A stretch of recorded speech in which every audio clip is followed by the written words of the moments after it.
I want to talk to CEOs. Any of them is hearing it. Diversity is just a smart thing to do. If you don't have the empathy for any kind of business maker, there is no empathy to support it.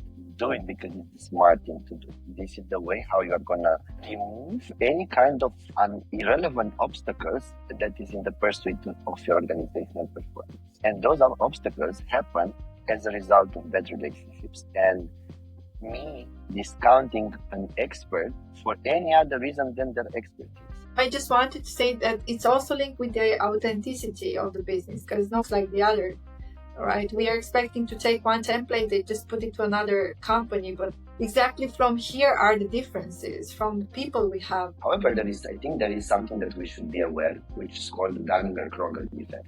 And this Dunning-Kruger effect is a cognitive bias that is basically looking at the interaction of competence with confidence. And long story short, or very practically explained, this is when you don't know what you don't know and you believe that you know. And which is actually the case for many wrong decisions, maybe some wars going on out there. Today we're going to debate about an interesting subject, and it's diversity and inclusion. We also have a guest, a very interesting guest, Eugen, and he will give us some insight about this subject because he already has a lot of experience into this area. And actually, it used to be a very known word, and we were talking, or people were talking a lot about this subject, like how is this program helping the companies? Did we see any effects around it? But I think Eugen can give us more insights about it, and this is why he's here. And before starting discussing about it, Eugen, can you just introduce yourself and tell us about your expertise, your experience, how was working with diversity and inclusion, but also the other topics you're handling right now? And thanks for the invite. Hello to everyone. This is Eugen, or for the non-Romanian speakers, Eugene, Eugen, Evgeny, whatever is easier for you. And I guess it's super important now, before starting to opinionate about something, to say also why our opinions might be valid. So actually, I think one point that is recommending me to talk about this topic is my educational background. I'm a psychologist. I have a bachelor degree in psychology, general psychology, then a master degree in organizational psychology. And additionally to that, one of my main academic interests is deep diving into social psychology. Social psychology is basically the discipline that looks at the interaction between humans.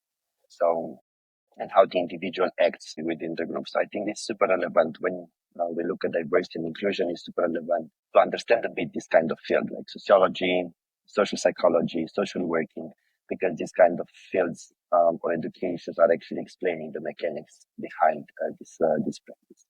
In addition to that, I'm working in the development field in corporate since 13 years now, getting old, and I work in development mostly, doing business partnering, be that as for individual development or organizational development, zooming out a bit and understanding how things are interconnected, and what the scope is to support the business and making it work. So I'll say in a nutshell, this is me, and that's hopefully what can recommend me to talk and opinionate about this topic.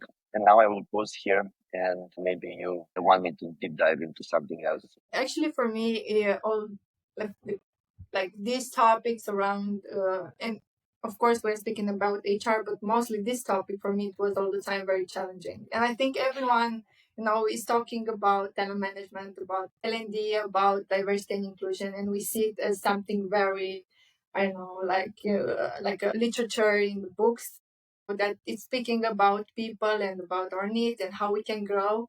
But I think with this new HR, which is starting to be more strategic, I think also the perception about it is different now. But maybe before getting to that, and speaking about facts and this need of change, I would like to step back a bit and to discuss, like, this diversity and inclusion started? Like, what's the definition? How it started, and why we needed it?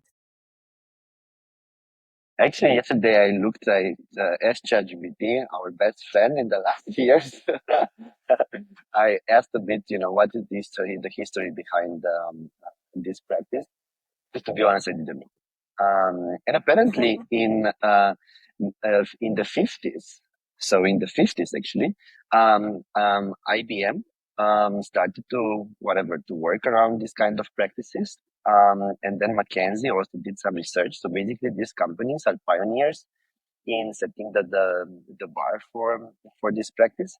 And additionally, apparently, there are all sorts of movements like Martin Luther King push for equal rights. Then there were all sorts of acts like Equal Pay Act or Disabilities Act, things that happened in the 60s or the 90s. So apparently, it's a journey as any other practice. What is this? I usually try to look at things from a practical perspective. And when I think about diversity and inclusion, I think about a practice that is meant to train the muscles of a company to be able to tolerate differences and to act synergically. Because I think one of the main reasons, and you'll see we'll deep dive later on, uh, currently or in the past, we focused a lot on the human part of the human scope of this kind of practice, which is super valid. And don't get me wrong. However, we didn't focus that much on the business effect or the business value of this kind of practice. And I think that's also maybe one of the reasons this practice started to die in a way or another, or it doesn't have that much credibility anymore. So long story short, diversity and inclusion, I look at diversity and inclusion from these perspectives. On one hand, you raise awareness on diversity, social diversity, meaning, why people are different, educating, because what we are missing here is actually the understanding for how things or why we are different.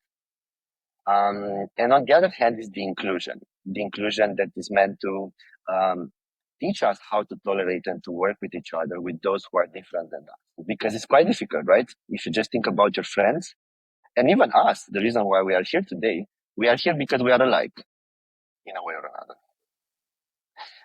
So basically, we are more tempted to stay with people who are like us. And I'm going to pause immediately.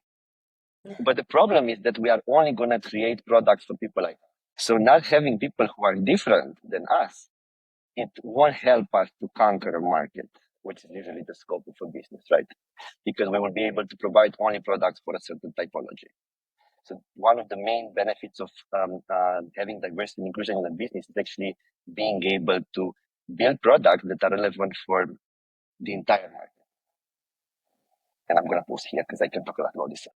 I'm just curious, what were the challenges in your practices and your experiences? I would like to mostly to look at the challenges of this practice instead of, and maybe later focusing also on the challenges that I face. And I hope I'm not going to be disrespectful to anyone, right? Maybe sometimes when you graduated high school, you're not the most inspired to what field you should study. So, maybe you studied something and then you ended up working in a different field. And this is totally normal, right? We all have our own processes and so on. However, I think there is something that we should be aware, which is called the Dunning-Kruger effect. And this Dunning-Kruger effect is a cognitive bias that is basically looking at the interaction of competence with confidence. And long story short, or very practically explained, this is when you don't know what you don't know and you believe that you know. And which is actually the case for many wrong decisions, maybe some wars going on out there. And I don't want to laugh about that, right? Because this is super sad. It's just that we need to be aware that when you are not fully understanding a field, you won't be able to understand what you are missing. Therefore, you are going to get a lot of confidence that you got it. And I want to give an example that all the HR folks are going to relate to when the business is coming and telling to you how you should do your job. But they know your job from the user perspective, right? They don't know the internal kitchen behind. And from the user perspective, maybe it makes sense what they are pointing out. But because we have so much compliance to follow, rules, whatever. It's a system HR that kind of brings together people perspective, law perspective, and business needs perspective. So you need to tackle all of these three. So I think it's super important also to mention that as much as you start deep diving into a field, as much as you start understanding about the field, counterintuitively, you actually decrease your confidence. So usually experts will start their answers with depends. Why? Because you are aware how many variables are contributing to something. So long story short, apparently incompetent people have a higher confidence than competent people on the topics of expertise. So each time, and this is, call to action, call to reflection. Each time we are very sure about something, let's make sure that we are not in the incompetent category. And I want to pause here before I'm continuing the discussion with the question with challenges, because this is a very relevant introduction just to see if you folks have any reflections or open points. Yeah, actually, I would like just to set the expectation because, as you mentioned, we have to get to know things to understand them in a way.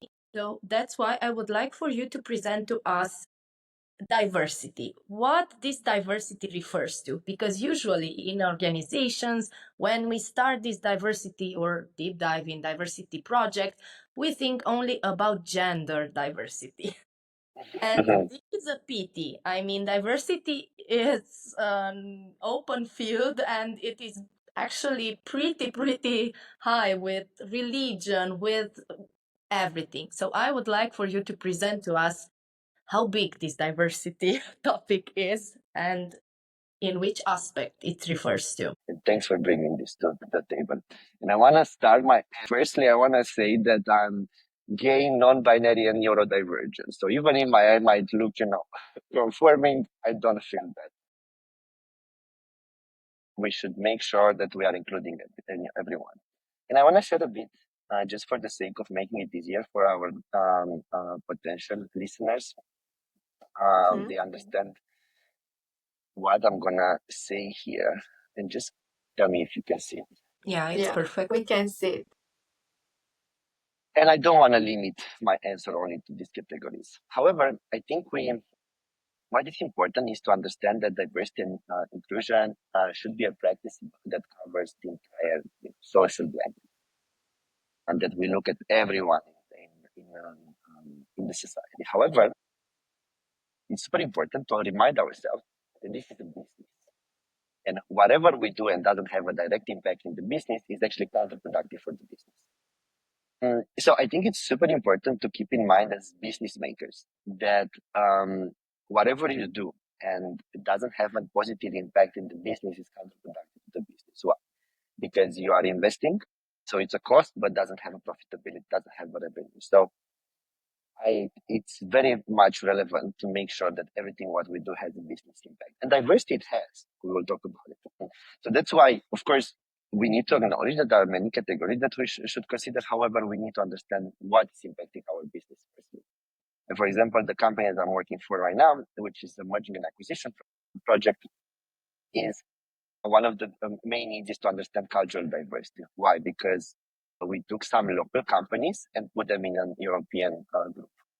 And then they need to work with each other. And French culture, German culture, or whatever, Spanish culture is still super different. And then we need to make sure that they can understand, they don't get offended because what was accepted in a company, culture is might be super offensive in another company. So coming back, I super believe that we should think about spiritual diversity. And in this regard, I think it's super unfair for Indian folks to be asked to take a holiday for Christmas. This is not inclusive at all. For them, is nothing. Or even to call the party Christmas party. Even for people who don't believe in God, right? It's not inclusive. Yeah.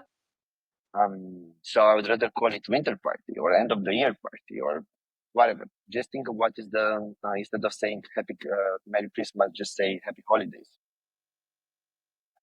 I think the safe ground is to use neutrality when you're not talking about it. And I just want to point to or one more category, which I believe is super important. And this is opinion diversity. And whenever I would start a diversity and inclusion practice, I would start with opinions, because opinion is actually the root cause of all the discrimination for this category you still distinguish. And because opinion is founded on core beliefs, on experiences that I had in my family, on all these unconscious tendencies. And if those are unconscious, it means I'm not conscious. I'm not going to be able to do something, and I'm going to feel entitled, right, and I'm going to fight for it. So being able to, taking this openness for opinions in a group, no matter if this is your family, friends, or organization, business, it's super relevant. That's actually how you are going to start and set the ground or set the bar for all of the inclusion that you need, no matter what kind of diversity typologies you are into. Mm-hmm. Just so interesting to see like how many things can go into that diversity, because as Sonia said, we think about gender, we think about sexual orientation, so we just have these beliefs that diversity and inclusion is just this, when it's actually a little, actually it's about more. We might be that this diverse, and then like we look at the programs and we are trying to implement them, and like we see there are already companies that have done that in the last years, but what are the risks? Because as I said, like some people, they don't think about that we have that much diversity, and I felt like in the last years most of the programs, they've been there, we saw them, but what were the results? So maybe I'll just start, because I feel like there are many questions. um, like what are the mistakes that company did when they were trying to implement this diversity program? I want to answer this one by connecting my answer also with the previous question with regard to what are the biggest challenges, Mm-hmm. which is actually rooted in we are lacking specialization in this practice. And if you remember, I tried to explain earlier that, okay, maybe you didn't know what exactly to study when you graduated high school. However, once you end up in the field, it would be great to start documenting yourself. Mm-hmm. Otherwise, is the incompetence and confidence, confidence and incompetence, which is gonna actually, guide you in a way that might not be the most productive for your company or the scope of your employees. And I think the challenges of this practice are very much rooted in lack of results and impact. Maybe sometimes there is impact, but it's not measured. I tried to look for statistics on ChatGPT, and most of the time the answer was there is nothing listed on this topic. So apparently there is no much impact measured or statistics around this topic. I think when you try to solve the problems, you need to understand its mechanics, and then to design the solution according to the mechanics of the problem. And I think the practice of diversity starts with looking what are the solutions available, what are the trends in the market, and then starting to build on these solutions, basically ignoring all the bottom side of the iceberg. It makes sense, right? If you don't necessarily know what are the mechanics of the problem, then you don't necessarily know how to measure it. Yeah, that's true. Of course, I'm a development folk, but I believe it's crucial that this practice gets some specialization. Crucial. Because I think you see many companies giving up on the budget for this program. I call it practice because I believe it's a practice. It should have a governance policy. It should have more than just a program. But they are cutting these budgets, and why? And I'm thinking now as a business maker, and you'll keep hearing me talking about this business value, not because I don't support the human part of it. It's just because I want to focus on how we can make it better. Because I believe we are losing, we are kind of losing the territory on this topic. And me, as neurodivergent, non-binary gay person, I'm one of the persons who's benefiting out of it. So let me share my screen to make it more, to give you also visual perspective for my answer. So I believe in the last year we focused a lot with diversity and inclusion practice on making it right from a human perspective, which I believe 100% is the right thing to do, right? It's super important that businesses are supporting also NGOs. It's super valid that it happened. However, I think this should not be the entire story. And I think maybe at some point we were focusing too much on marketing or using this diversity and inclusion practice for marketing reasons and not necessarily looking what's the business value, right? How this practice could be a business partner. And during my career, I was exposed to many companies. And this is mainly because I worked as an external consultant at some point, and I've seen many companies out there. And I think, or I'm 100% sure that most of the companies aim to be leading players and trendsetters in that industry. If they don't have this aim, then they are playing the wrong game. However, I think it's that's what we should all aspire when we are in the business. And in order for a company to be able to do this, you need to have the right people, right? Because the flow is the following. You have the position of the company in the market. This is backed by the performance of the organization. The performance of the organization is backed by the behaviors of your individuals or talents. And the behavior of your talents is backed by the expertise. And the expertise, of course, is backed by governance, by programs that you put available, both to increase their expertise, but also to stimulate the mind. So diversity and inclusion actually is a way for a company to stimulate the mindset and the culture. Because what diversity and inclusion does is actually kind of architecting the culture of a company and sets the ground for how things should be done there. So in coming back to how you are able to do this as a company, well, firstly, you need to have people who are curious. If you don't have people who are curious, they are not going to stay up to date. Because again, coming back to the Dunning-Kruger effect, I believe that I know everything already, so I don't need to update myself. But in this ever-changing world, if you are not updating ourselves, you are getting outdated and you are not competitive anymore. So if you have outdated employees, your company is not competitive anymore. And actually, diversity and inclusion, it stimulates your employees to stay curious, to get this, make connections. And I want to make here a small bracket that making connection is our ability to, it's our intelligence. Intelligence is not related to how much knowledge you have, but it's related to how many connections you can make. So on one hand, one of the benefits of diversity and inclusion programs for from a business perspective is training this mix. Any questions here before I'm going further? Or reflections? No, we are just curious about what will I'm just come up. waiting. Then the second one is actually you are training the open mindedness of your employees. And by being open minded, you are actually generating out of the box ideas. These out of the box ideas are super relevant for you in order to challenge the status quo and to stand up and to be visible in your industry. Because if you are playing the game super safe, you are not going to be a trendsetter for sure. So then it's super important that you are taking calculated risks and want to spice it up. And then the third element that, maybe there are also many other elements in this regard. However, for the sake of exercise and making it more understandable, I will limit myself to these three elements. Running diversity and inclusion programs, you are helping your employees to consider their colleagues equal. And in the moment when I'm considering my colleague equal, actually, I'm able to build on each other's expertise. And that's actually how an organization works, right? Only by putting your expertise together, you can generate something much out there. Otherwise, if I will discount my colleagues from finance and believe that they are boring, or business is discounting the colleagues from HR and believe that they know of what business is doing,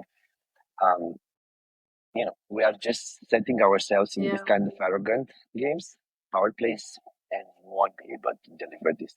I'm just pausing a bit, Moni or Sonia, in case any of you wants to Anything here? No, not really from my side. Moni? No, like for me, just very interesting what you presented so far. I think as well, how can this be connected to, like the performance of the business further? I think nobody's thinking that, right? It can impact the whole organization or in the whole business value because we need this. We need this in order to be relevant into the market. You need to shape a culture that is helping your business, because the culture is the platform where everything is happening. So I could have the best experts and the best ideas. If we are not acting synergically with each other, if my culture is not setting in a way that is enabling this synergy, Mm-hmm. the game is almost lost. So Yeah. just to conclude And here, it is no, I just wanted to say that it's also linked with the authenticity of the business because no one looks like the other, right? We are expecting to take one template, they just put it to another company, but exactly from here are the differences from the people we have into the company by having these characteristics. I think, and this is the authenticity is super relevant also from a talent enablement perspective. Because if I'm not able to express myself, if I have a stress that I need to hide something from me, I'm not able to access fully my expertise. And the relationship with the colleagues, that any relationship in your this life could be an incubator or a facilitator for your talent. Mm-hmm. Sometimes I do 360 feedback and I see differences in the way how someone is perceived by manager versus peers. And whenever I see a lower score from the manager and the peers that is giving to the employee, of course, you can blame it on the fact that they are friends or something like that. But one of my hypotheses is that there is a better relationship with manager and the employee. Therefore, the employee is not able to express their talent fully. And then the manager believes that they are not as good as maybe they are with their business stakeholders. And it's happening very, very often. I'm doing it since 13 years now, and there was no exception in the companies I was working for so far with this kind of dynamic. Just to conclude here, because I promised the conclusion. Long story short, by building up inclusion in your company, so shaping the culture in a way that inclusion is, so everyone is contributing to the game. Besides the fact that everybody is going to bring their expertise and the full potential, that you are going to strengthen actually the capabilities you need for business growth. So basically, what you are going to do by doing business and inclusion, diversity and inclusion, you are actually just setting the ground for winning the game. And that's super important for all the practitioners from this field to understand, and then to be able to show how we are getting closer, moving the needle towards our North Star with this program. And for that, of course, you need to understand the mechanics of the problems, you need to understand cultural management, you need to understand analytics, and you need to understand how change and development is working, because diversity programs are based on development and change, of course. I just have a question because you mentioned about that there were a lot of marketing practices around diversity and inclusion, and I'm just curious if this somehow harm the practices and the value that actually these diversity and inclusion practices have at the end. How do you say it? Before that, I'm just going to stop the sharing because I think it's not relevant anymore. It's better that we see our faces. So I think, anytime you are, at some point I was working for a company and managed one of the executives would used to say, no decision, bad decision is better than no decision, which I'm like, girl, I don't know what to say about that. But maybe this is the subject of another episode. However, I think definitely it harms the practice. And why?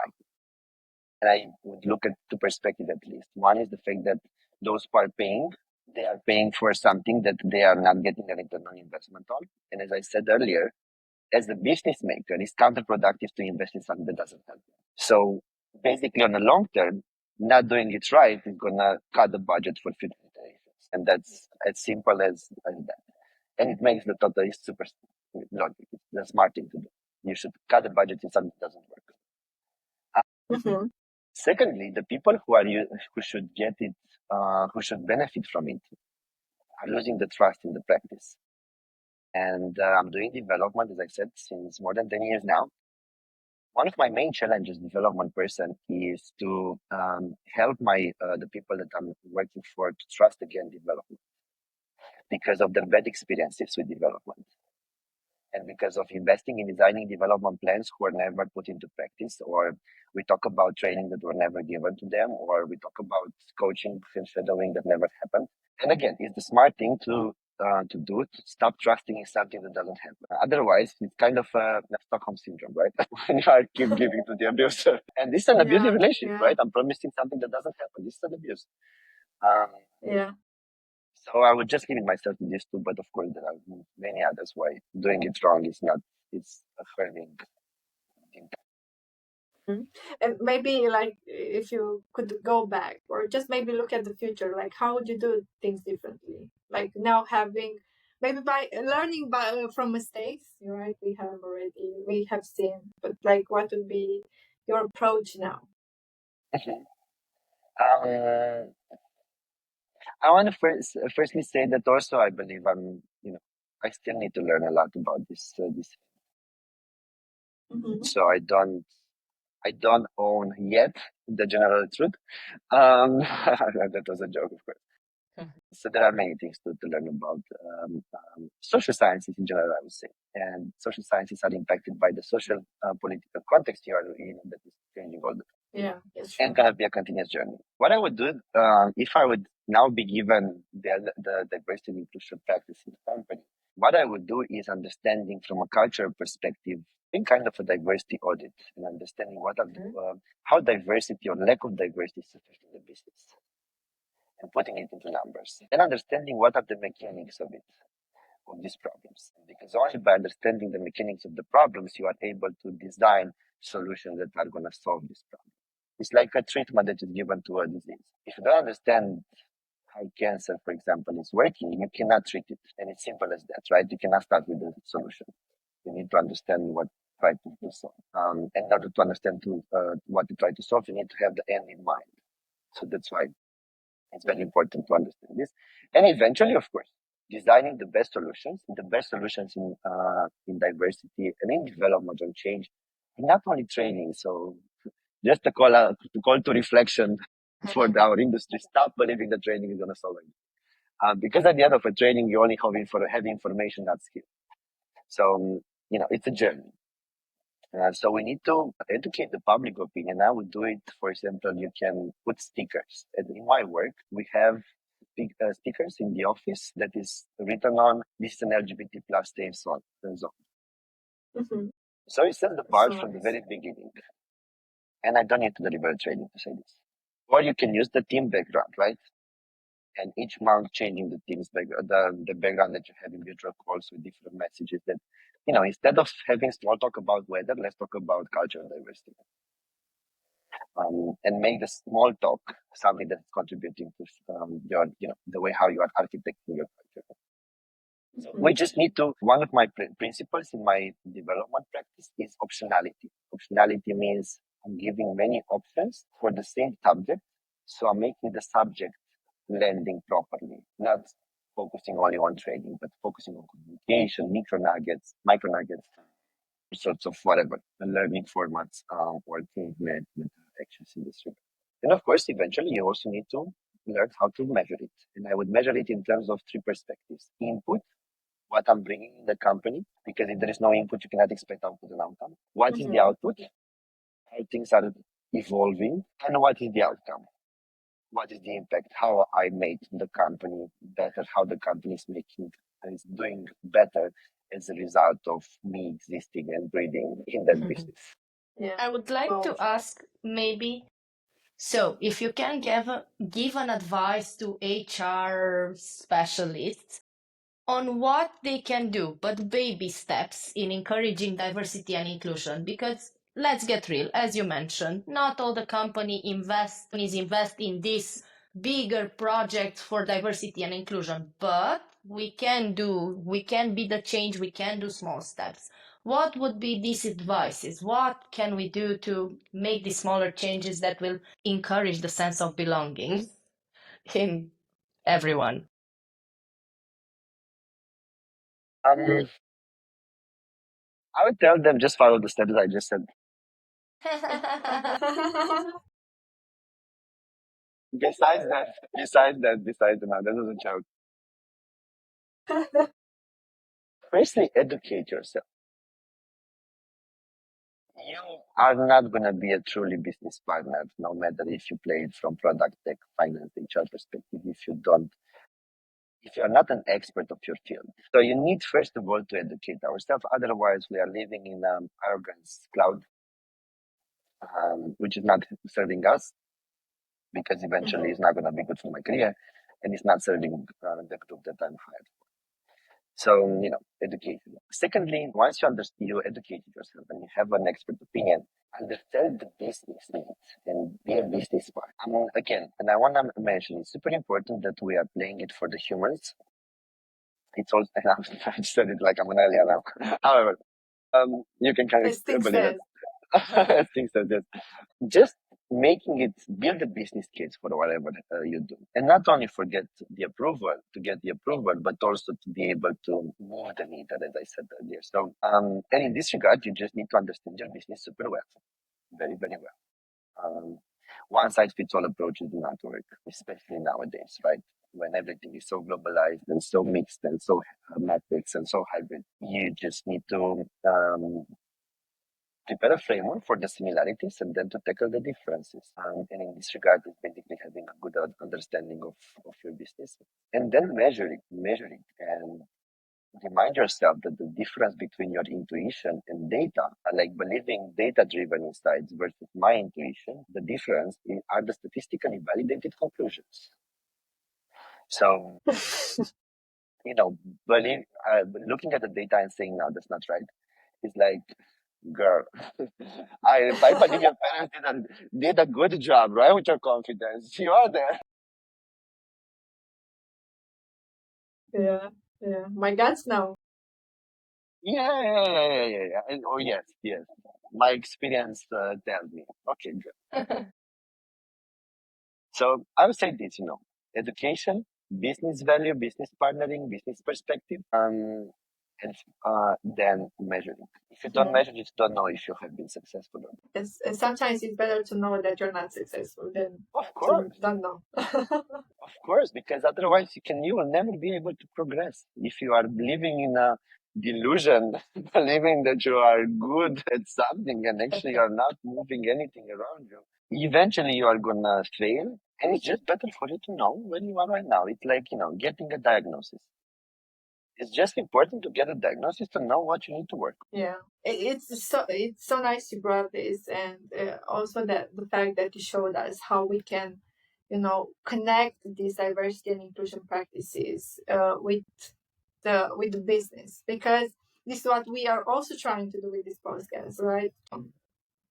Like inform and educate people about like new HR, and that yes, HR can be connected with the business. We are not just the people that likes to work with the people. We are the ones that know how to connect these two words and create value out of it. And yeah, I think people, when they think about diversity and inclusion, they see it as a topic somewhere, like the angels coming and telling us how we should behave, how we should believe, like to create a better world. But it's more than that. And it's very nice the way you present it to us, because it's not just the idea of habit, but how it's helping us to grow and to grow in our job and to grow around people. And I think that should be like aim and the goal before getting to like the business and the value that's around that. I just want to bring to complete the entire answer that I gave during this podcast with something, which is Diversity and inclusion, as any other form of governance, you don't do it in town hall. So, town hall is just a matter of officially saying it, but that's not where it happens. Diversity happens in coffee breaks because let's put it on the table, right? If I don't believe something, the gays should breed. The CEO says, yeah, gays should be breed, and everybody will say yes. And then I'm going with my friend and saying, let's kill them. Like this is not working like that. And I had in another company, surprisingly, the HR director, right, said someone made a racist comments about someone, whatever, and she was like, we need to tell them to don't say this anymore. Not saying this is the wrong solution because it's not about not saying it, but not believing it. So, the focus is wrong. It's not about, treating employees like being in kindergarten. And how you solve this is by educating ambassadors. Um, and there is a concept called minority influence. Minority influence refers to the fact that when I go in new group, and everybody believes that the sky is pink, and if I go to them and I say the sky is blue, guess what? They will say I'm crazy, right? So I'm not going to be able to change their opinion. But if I go firstly to you, Sonia, individually, then to you, Monica, individually, then to another one individually, and I convince it, one by one, when I'm going to say it in the group, hey, the sky is green, I already have some people who are supporting me in this regard. Yeah. And this minority influence. So what we should do is to make sure that we are educating ambassadors. And you can educate official ambassadors, people who have it in, Slack or Teams profile. I'm an LGBT ambassador. Or you can educate organic ambassadors. Organic ambassadors. And organic ambassadors means people that you don't know who they are. And you are just giving some arguments whenever the discriminative discussion is happening. They will know what kind of arguments to use. Because it's not about just fighting on emotions, it's about having the right arguments. And one principle that I usually use in any kind of social activism is it's better to be right than to be right. It's important to, to have the right arguments and understanding in order to be able to be honest. Treat your ambassadors because those are going to work on or in the breaks and in, all the organizational little bubbles where discrimination is actually happening. No one is going to go in town hall and say, being people should die. And we just need to understand the practicality. It's very interesting practice actually, and I think it's easier to create awareness and somehow influence these beliefs through that than just saying no, you're wrong, because at the end it will just separate more the two beliefs and the people that have different views. And it's interesting to understand, right? When you are oppressing someone, when you try to inhibit someone's beliefs or behaviors, you are just fueling it. So the point is not to stop them from acting, but to try to help them understand and educate. And most of the time when we are discriminating or against someone, it happens because I'm not exposed to this category or because I was exposed to information that shaped my opinion in a way or another. And it's just a matter of doing the education. And change is a process. And the first phase of change is no. So just imagine that you are deconstructing a reality when you are changing a core belief. It's painful. Psychologically, it's super painful. Those who are going in psychotherapy know that. Good. Sonia, do you have any other questions? Just no. No, actually. I think we can drop to conclusions, maybe, or we can wrap up in a way. Eugen, you can choose how we wrap up. Do we drop And conclusions? also, or if you have something that would you like to say, and maybe we haven't asked, but I think you coming from this side and having this experience, maybe I know there are some things you'd like to underline and speak to the community. I want to talk to CEOs. By any chance, any of them is hearing it. Diversity is just a smart thing to do. If you don't have the empathy or any kind of business maker, there is no empathy to support it. Do it because it's the smart thing to do. This is the way how you are gonna remove any kind of and irrelevant obstacles that is in the pursuit of your organizational performance. And those obstacles happen as a result of bad relationships. And me discounting an expert for any other reason than their expertise, which is, just be smart about this. And then building up on that, to those who are in the HR, diversity practice, name it, ambassadors, just remind to everyone that this is the smart thing to do, not only the right thing to do, but the smart thing. Because we cannot afford the luxury to, as a business maker, remove a talent for any other reason than it's we don't need to be friends. We don't need to like each other personally. It's professional maturity to be able to work with professionals. We are not here to build a family. And also call out to reflection to companies. Stop building firms. Build team performance or sport teams in your company. You need to perform. You don't need to love each other. Yeah.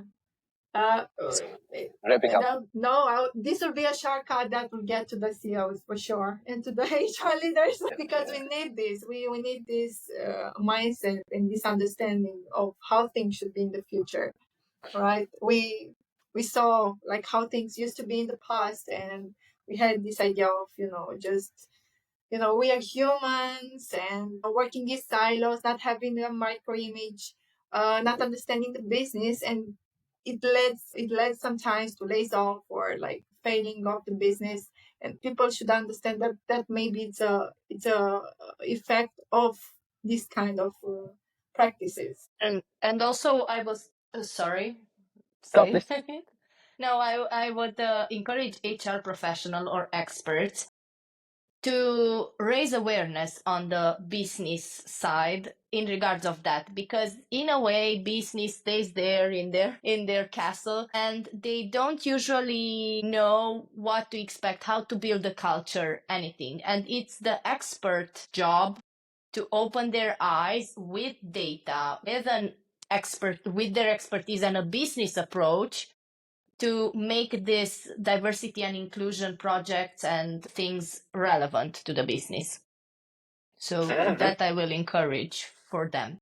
And I would just want to add also this, like, just if at some point during calibration meetings, any company in a way or another looks at the performance, hopefully, and also understands a bit why we are in different situations, right? Just try to see how many of the gaps you have in the companies are because people don't like each other, because they have wrong relationships. Usually, wrong relationships are the one of the consequences of a lack of inclusion.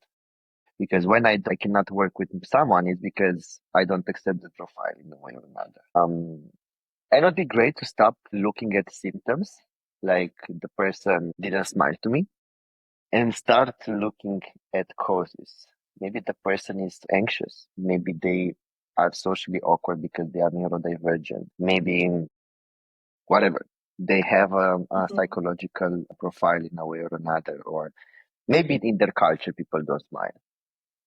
Right? Just make it right. Make it be wise and try to stop feeding your ego. If you still need to feed your ego, I can recommend you some friends who are psychotherapists, and you can work on that. It's just again the smart thing to do. But thank you both of you for the invitation. It was nice, a nice talk, and thanks for challenging and stimulating my creativity. And I hope this material can support practitioners out there, and we can refresh the practice, the D&I practice that is currently losing a lot of ground. Yeah. Thank you also for being here and for the aha moments. And another I would like to thank you also for taking yourself as an example, because I know how difficult this is in the professional life to put yourself there and to take yourself as an example. And this meant tremendous for us. So thank you for that. I appreciate it. Thanks. Thank you a lot for taking the time. I mean, it's always lovely talking to you. You're like a Google. And yeah, I learn all the time from you, and I hope also knowledge will get to the other practitioners and specialists in HR, because it's useful to have these debates and giving to the others that they didn't have access to like this kind of informations and learnings from our experiences. And now in the closing, I just want to say, let's build a better world for everyone. After all the business value, let's also build a better world for everyone. So, I think you folks are on your way to do this with your podcast. You are trying to make that you are interested in a bit better. So kudos to that.